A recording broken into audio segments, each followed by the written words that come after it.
Tishad, I have a question. Does rain really affects jet engines? I mean, बारिश में तो engines में पानी जाता है तो engines तो बंद हो जाते होंगे. Is the combustion chamber really affected by heavy rain?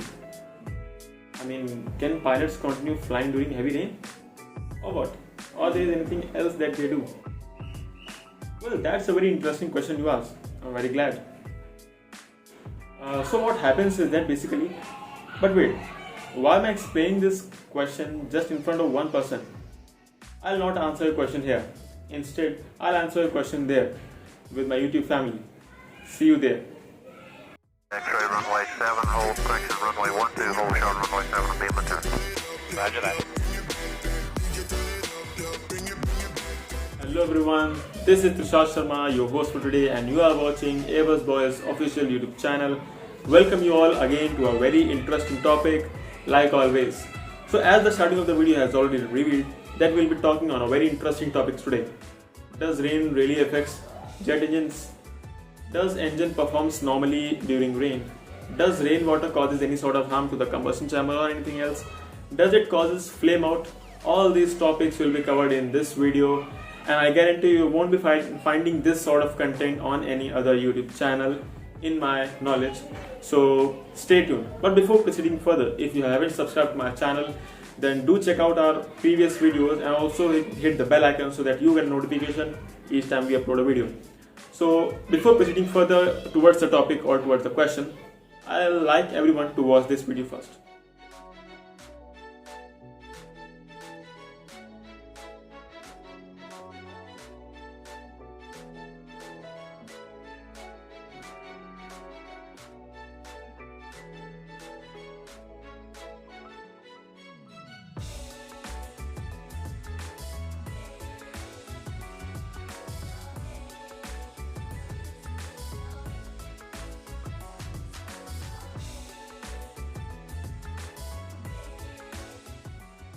तो द वीडियो जो आपने जस्ट अभी भी देखा, it was a glimpse of the water injection test जो जितने भी इंजन मैन्युफैक्चरर्स होते हैं वो परफॉर्म करते हैं before fitting the aircraft finally on the engines.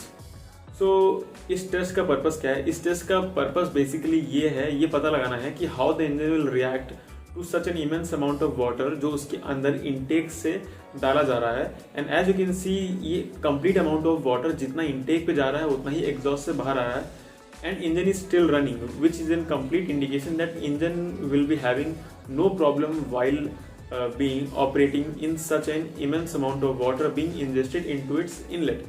So अगर आप ध्यान दो, कोई भी तरीके की जो बारिश होती है वो इतनी स्ट्रॉन्ग नहीं होगी. प्रैक्टिकली अगर हम सोचें कि कोई भी बारिश इतनी स्ट्रॉन्ग कभी नहीं होने वाली जो इतना अमाउंट ऑफ वाटर एक साथ इंजन के अंदर डाले. बेसिकली जो टेस्ट है ये हम कर रहे हैं above critical limits. So just to prove कि engine इस कंडीशन में भी फ्लेम आउट नहीं होगा, बिकॉज जो बिगेस्ट थ्रेट होता है इंजन का इन फ्लाइट शटडाउन का वो होता है flame out. So discussing the possibilities of flame out, ये वर्ड आप रिमेंबर रखना. फर्दर नाउ द वीडियो हम जब जाएंगे तो हम इसको डिटेल में बात करेंगे. But before proceeding further, let's talk about कि जेट इंजन के क्या क्या कंपोनेंट्स होते हैं, क्या क्या उनके मेजर सेक्शंस हैं जिसमें जेट इंजन डिस्ट्रीब्यूट है. बिकॉज आई नो कि जो मोस्टली लोग वीडियो देख रहे हैं, it is a very high chance कि वो एविएशन से नहीं होंगे. सो इंजन क्या करेगा और इंजन में क्या होगा, उससे पहले डिस्कस करते हैं कि इंजन के कितने सेक्शंस होते हैं. पहला आपका इनटेक, दूसरा आएगा कंप्रेशन, तीसरा आएगा आपका कंबशन, देन आएगा टरबाइन, एंड फाइनली आपका एग्जॉस्ट आएगा. एग्जॉस्ट वो एरिया जहां से आपका जितनी भी एग्जॉस्ट गैसेस है फाइनली इंजन से लीव आउट हो जाएंगी. And according to the third law हमको वहीं से एक्शन रिएक्शन वाले कॉन्सेप्ट के अकॉर्डिंग थ्रस्ट मिलेगा. सो जो मॉडर्न डे के हाई बाईपास इंजन्स होते हैं, जो मॉडर्न इंजन हम यूज़ करें उनको हम हाई बाईपास इंजन्स बोलते हैं, क्योंकि उसमें जो हमारा मेजर एयर फ्लो होता है जो फ्लो कर रहा है पीछे की साइड आफ्टर इनटेक, वो हमारा होता है बाईपास का एरिया. एंड वही रिस्पॉन्सिबल होता है अबाउट 80% ऑफ थ्रस्ट देने के लिए. ये जो आपको दिख रहा है ये है हमारा बाईपास एयर, एंड जो सेंटर से जा रहा है वो है core. So we are talking about bypass. तो सबसे पहले जो इनटेक में हमारा सबसे बड़ा जो फैन आपको दिख रहा है वो लार्जेस्ट डायमीटर फैन है, और वही इंजन का सबसे लार्जेस्ट डायमीटर का कंपोनेंट होता है fan casing, as compare to the बाकी सेक्शन जितना भी रहेगा आपका कंप्रेसर, टरबाइन, उन सबसे काफी ज्यादा इसका डायमीटर रहता है.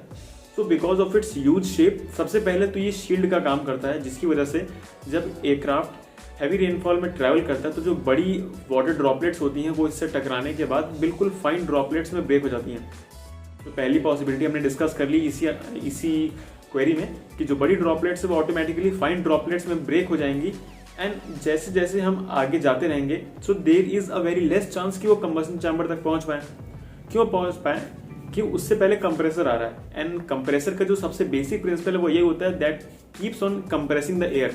जैसे जैसे हम कंप्रेस सेक्शन में आगे जाते रहेंगे वैसे वैसे एरिया और कन्फाइंड होता रहेगा एंड प्रेशर इंक्रीज होता रहेगा। एंड प्रेशर इंक्रीज होगा तो जैसे हमको बेसिक थर्मोडायनेमिक्स प्रिंसिपल कहता है कि प्रेशर इंक्रीज होगा तो मतलब टेम्परेचर भी इंक्रीज होगा एंड जब आपका टेम्परेचर इंक्रीज होगा इसका मतलब जो वाटर ड्रॉपलेट्स ऑटोमेटिकली फाइन में ब्रेक हो चुकी थी वो वाटर वेपर में कन्वर्ट हो जाएंगे before reaching the combustion chamber.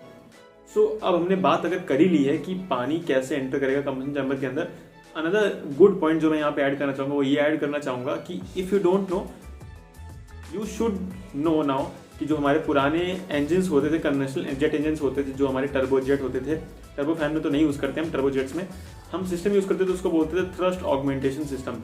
And इस सिस्टम में दो सिस्टम आते थे हमारे, एक आता था हमारा आफ्टर बर्नर, एक आता था water injection. From pilot point of view is that कि जब भी पायलट्स एंटर करते हैं हैवी रेनिंग कंडीशन के अंदर and so whenever they are entering into such condition वो अपने इग्निशन को कॉन्टिन्यूअस पे सेट कर देते हैं। मीनिंग नॉर्मली क्या होता है हमारा जो जेट इंजन में इग्निशन होता है वो केवल वन टाइम होता है, मतलब केवल स्टार्टिंग में ही फायर करेगा, देन जो फ्लेम है वो खुद ही सर्वाइव करती रहती है, खुद ही अपने आप को मेंटेन करती है because it is a continuous cycle.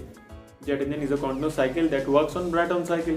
तो इस वजह से हमको इसमें बार बार इग्निशन जो हमारी स्पार्क प्लग्स जैसे पिस्टन में बोलते हैं इसमें इग्नाइटर प्लग्स बोलते हैं, हमको इसमें बार बार ऑन नहीं करने पड़ते, एक बार ऑन होता है and they continuously work.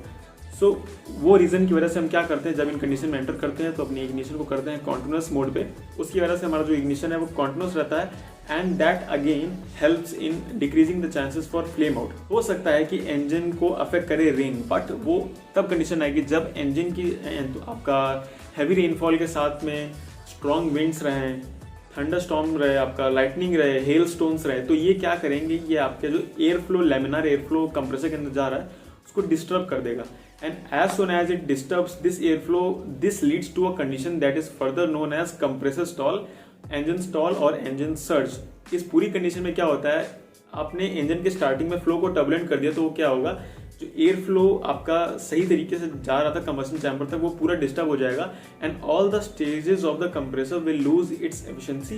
So this was it for today guys. I think this was a most suitable explanation to tell everyone कि बारिश में इंजन्स पे कुछ असर नहीं पड़ता है, पता भी है तो इट इज़ वेरी लाइकली कुछ भी दिक्कत नहीं होने वाली है। Feel free to travel inside aircraft when the aircraft is passing through heavy rain. Don't worry at all. Engineers are out there to keep you back. Also, if you like this content for any reason, don't forget to subscribe our channel and also check out our previous video that we are making currently. With that said, thank you very much for watching this video. See you next time.